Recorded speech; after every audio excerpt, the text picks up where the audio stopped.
Hi everyone. So this is discussion post 4, week 3, first video. So bear with me. So before I dive into relational wounds and relational healing, I think it will be important for us to understand what relational is in the context of therapy. I think it will be important to understand what relational means in the context of our studies. The relational model, when it comes to therapy, is an authentic and mutually empathetic connection with others and how it plays a vital role in our well-being. In chapter 4, we actually learned that the brain essentially itself is relational. We depend on relationships and nurture very early, starting at birth between baby and mother. So this is important. So basically, relational in our context is relationships that you have outside of yourself, your interpersonal relationship with others, whether it's healthy or unhealthy. Now that we're on that, now we kind of dive into relational wounds and what that might mean. Relational wounds would be or could be being raised in under nurtured environments. We talked about needing that nurture early in life as a baby, or lack of supportive relationships. In the first few pages of the chapter, the term negative relational images was discussed. What's negative relational images? It is feeling relationally deficient, which can lead to disconnection and isolation, not only with others, but with yourself. And then when it comes to relational wounds, it's important to understand the impact that trauma can have on a relational brain. This chapter dives really deep into the brain itself in neuroscience and how trauma, including PTSD, has effects on the brain.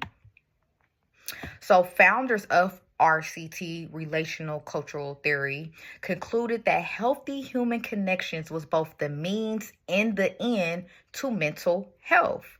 The impact of relational healing through therapeutic and supportive methods. This is diving into, I'm sorry, I'm trying to read from my notes. So this dives into the relational healing through therapeutic and supportive methods. Traumatic experiences have negative effects on the brain, causing reduction in major areas, including the hippocampus and the frontal cortex. Through studies, we know that this is not a permanent impairment on the brain. A move towards relational health through growth, fostering relationships can restore what was lost in trauma and actually repair the brain.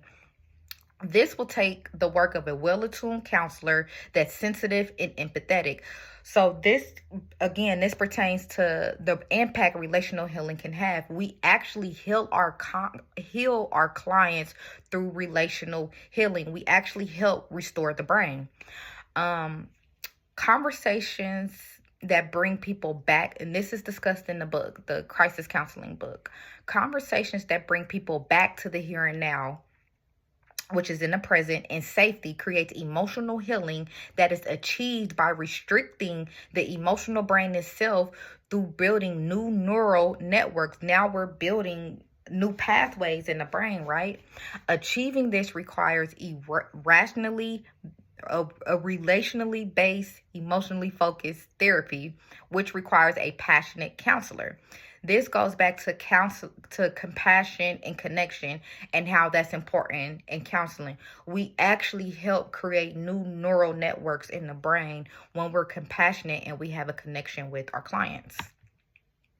Now, this part of my video dives into a clinical treatment article that I found.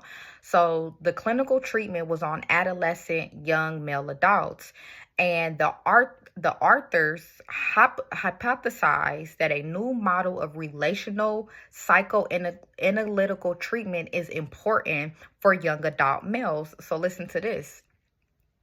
Relational psychoanalytical treatment is likely to have beneficial effects, particularly among young adult males.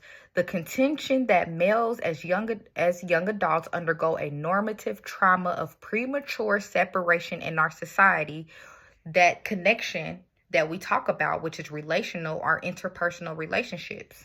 That separation in society, which is likely to give rise in underdiagnosed abandonment depressive symptoms in teenage boys. This is the hypothesis that the authors came up with in this article. The article is relational orientated psychotherapy for young adult males.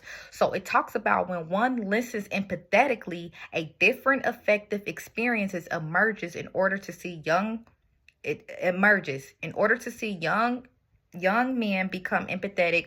We must in turn become more empathetic towards them. This is important as it pertains to compassion and connection. And so with this article, it actually talks about a case with a young adult male named Jeff. And they use relational psychotherapy to heal him. To heal him. So it talks about when he came in as a teenager, he attempted suicide. He started doing poorly in school. He wasn't really talking to his parents. And for him, with the gender roles that we have, it was like, oh, this is what boys do. I'm just being a boy. But through the relational psychotherapy, he started to change and he gradually started to heal. So the counselor was seeing him for about 2.5 years. During that last part of the time, being empathetic and nurturing to him, you've seen a big shift. He actually said for the first time in his life, he felt comfortable depending on others, which included the therapist. He ended up going to college. He started getting good grades in college.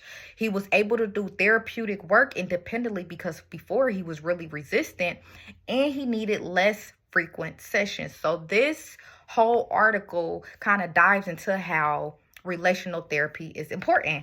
So that is my discussion for today. I hope you enjoy, and peace.